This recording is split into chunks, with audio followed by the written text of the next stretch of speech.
La psicología social comunitaria no surgió de la nada, no nació en un laboratorio o en un salón de clases, surgió como respuesta a crisis sociales, desigualdades profundas y a la necesidad urgente de transformar la realidad.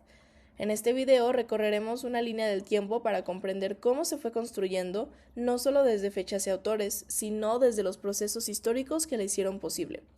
La abordaremos a partir de 4 grandes antecedentes que marcaron su origen y desarrollo: los movimientos sociales y políticos de las décadas de los 60 y 70, la educación popular impulsada por pensadores como Paulo Freire, los movimientos antipsiquiátricos y la psicología social de la liberación propuesta por Martín Baró. A través de este recorrido veremos cómo la psicología dejó de centrarse únicamente en el individuo para comenzar a mirar a la comunidad, el poder, la opresión y la transformación social como ejes fundamentales de intervención. Porque entender a la psicología social comunitaria es entender que la ciencia también puede ser una herramienta de cambio. Si hablamos de los movimientos sociales y políticos entre 1950 y 1970, tenemos que entender que la psicología comunitaria surge justamente en ese contexto de luchas por derechos civiles, movimientos estudiantiles y procesos de transformación social tanto en América Latina como en Estados Unidos. Es decir, no nace en un laboratorio ni en una aula aislada, sino en medio de la urgencia histórica. Es hija de la exclusión, de la violencia de Estado y de la búsqueda de dignidad. Entre 1954 y 1968 se desarrolla el movimiento por los derechos civiles en Estados Unidos. Y aquí pasa algo muy importante. A mediados del siglo XX, el mundo experimenta una fractura en el orden establecido. Este movimiento no solo buscaba la integración racial, le aportó a la psicología la prueba de que el cambio social profundo viene de la organización de base. Es decir, las transformaciones reales no empiezan arriba, empiezan en la comunidad organizada. Y en 1975, en un congreso llamado Conference on the Education of Psychologists for Community Mental Health, se oficializa algo clave, que la salud mental no podía separarse de la justicia social. Sin las marchas de Selma o Montgomery, la psicología probablemente seguiría encerrada en el individuo. Aquí la disciplina reconoce que no puede limitarse al consultorio mientras las problemáticas son estructurales. Entonces, se plantea la necesidad de intervenir en comunidades y no solo en individuos. Mientras tanto, en América Latina, durante la mayor parte de la década del 70, se hacía psicología comunitaria sin saberlo, pero el contexto era profundamente violento. Las dictaduras marcaron la región. El golpe de Estado en Chile el 11 de septiembre de 1973, que derrocó a Salvador Allende e instauró la dictadura de Augusto Pinochet, y la dictadura militar argentina 1976-1983 generaron contextos de violencia estructural, desapariciones forzadas y ruptura del tejido social. No solo eliminaron personas, intentaron eliminar el tejido social. En medio de ese contexto surge en 1977 un hito sociopolítico fundamental para nuestra disciplina, las Madres de Plaza de Mayo. Y aquí, la psicología comunitaria aprende algo esencial. Su rol no es curar la tristeza de manera individual, sino acompañar la lucha por la verdad y la justicia. Ellas transforman el dolor individual en acción colectiva. Este tipo de organización social muestra que la comunidad no es solo espacio de intervención, sino espacio de resistencia. Y la historia no termina ahí. El 1 de enero de 1994, con el levantamiento del Ejército Zapatista de Liberación Nacional, se nos recuerda que la psicología comunitaria no termina con el fin de las dictaduras. El zapatismo refresca la disciplina al recordarle que la autonomía, la dignidad y el reconocimiento del otro, especialmente de los pueblos indígenas, son condiciones para el bienestar. México reafirma que las luchas por dignidad, autonomía y justicia continúan siendo procesos comunitarios. Si lo traemos al presente, hoy el legado de estos movimientos se traduce en el acompañamiento en contextos de violencia actual. En el pasado, el reto era resistir a los ataques. Hoy, el reto es resistir a la indiferencia y a la precarización de la vida. Pero en esencia, la psicología comunitaria de hoy sigue siendo la misma y en los años 70, una disciplina que entiende que no puede haber salud mental en una sociedad enferma de injusticia. Por eso podemos decir que la psicología comunitaria no surge únicamente por evolución teórica, sino por presión histórica. Los movimientos sociales obligaron a la psicología a preguntarse, ¿de qué sirve explicar la conducta si no se transforman las condiciones que la producen? Este antecedente deja algo muy claro. La psicología comunitaria nace como respuesta a la desigualdad, la represión y la exclusión. No es solo una especialidad académica, sino una práctica situada en contextos de lucha. Cuando hablamos de psicología comunitaria latinoamericana, realmente no podemos entenderla sin hablar de la educación popular en la década de 1960, porque fue la base teórica y metodológica que influyó profundamente en la psicología comunitaria. A partir de ahí, ésta adopta una perspectiva crítica ideológica, entendiendo que el trabajo psicológico no puede imponerse desde afuera, sino es el construirse junto con las personas. La educación popular aporta el método y la ética de participación que caracterizan al enfoque comunitario. Entre 1955 y 1974 se dan aproximaciones de las ciencias sociales a las comunidades, se comienzan a generar aplicaciones novedosas y se introduce formas de investigación-acción. Aquí se da la génesis de los conceptos de investigación militante y de concientización desde la sociología y la educación popular. En 1959, Orlando Falsborda publica los primeros escritos sobre la investigación-acción, y ahí se inaugura una ruptura metodológica. La comunidad deja de ser un objeto de estudio y se convierte en sujeto productor de conocimiento. Este giro implica que investigar no es observar desde afuera, sino involucrarse en los procesos sociales para transformarlos. Después, en la década de 1960, aparece la concientización. Se introducen métodos de sociología y educación popular y posteriormente con la obra de Paulo Freire, especialmente en Pedagogía del Oprimido, se profundiza esta transformación. La idea de que nadie educa a nadie, nadie se educa solo, los hombres se educan entre sí, redefine la relación entre saber y poder. El conocimiento deja de ser vertical y se convierte en un proceso horizontal. Entre 1969 y 1979, con Pedagogía del Oprimido, esta propuesta por fin se consolida. Luego, entre 1975 y 1979, se da el desarrollo de métodos participativos.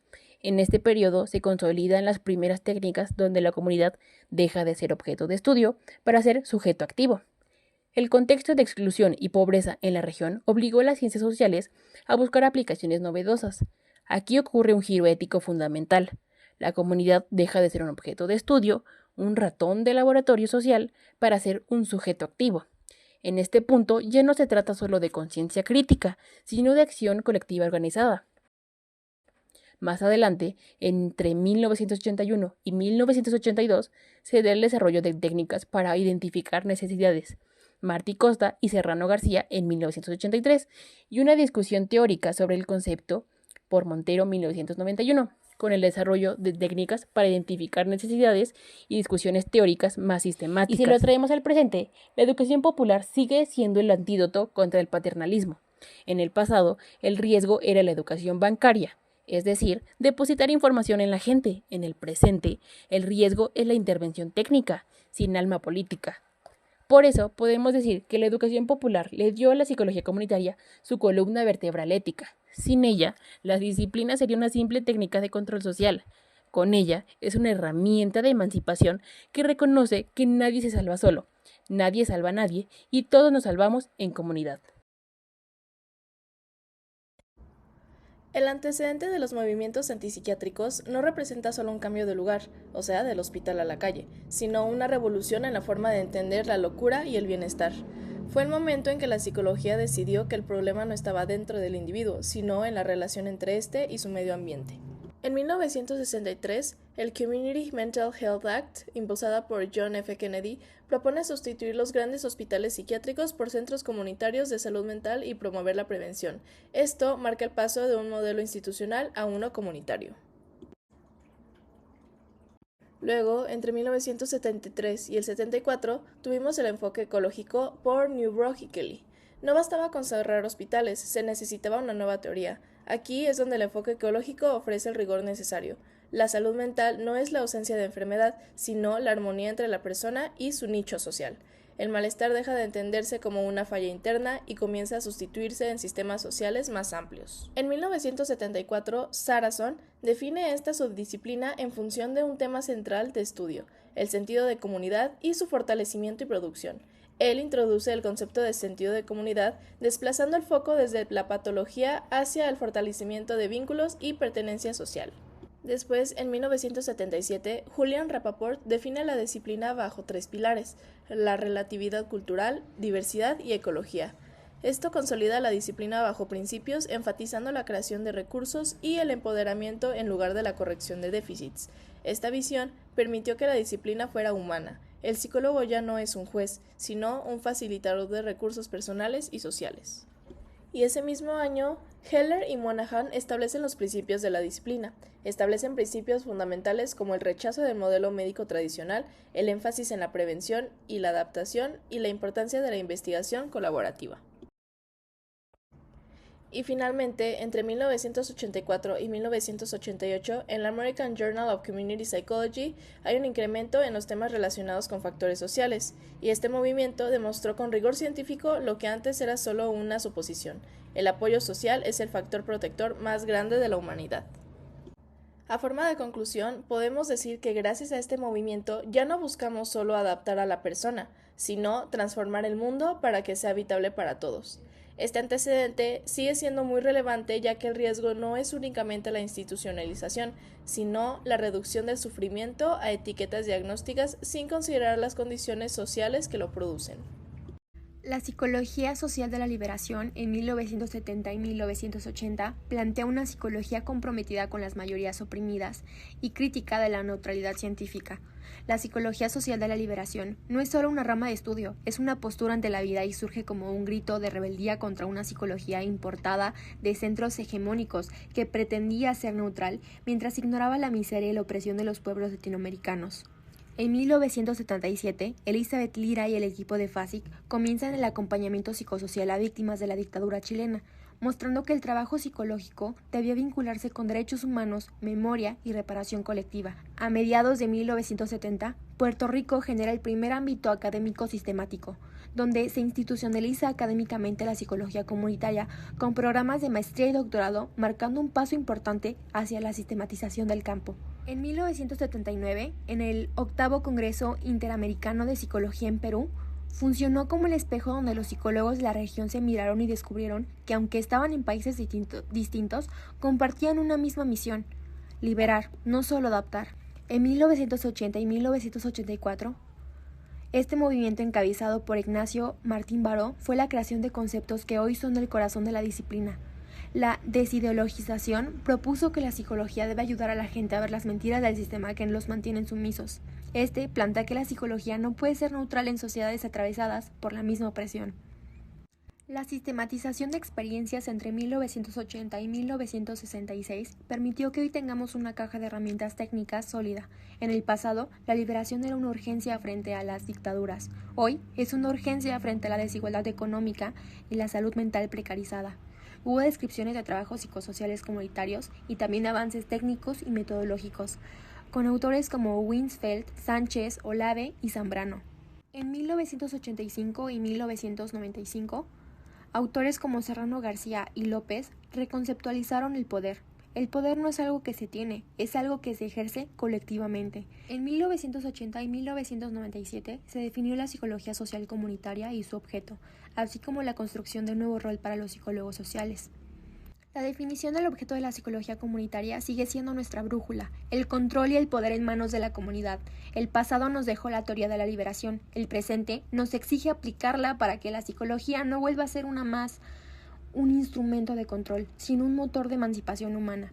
La psicología social de la liberación marca un punto de no retorno. Afirma que la psicología es una práctica histórica y política. Frente a contextos de violencia estructural, plantea que el profesional no puede solamente limitarse a describir la realidad, sino que debe contribuir a transformarla.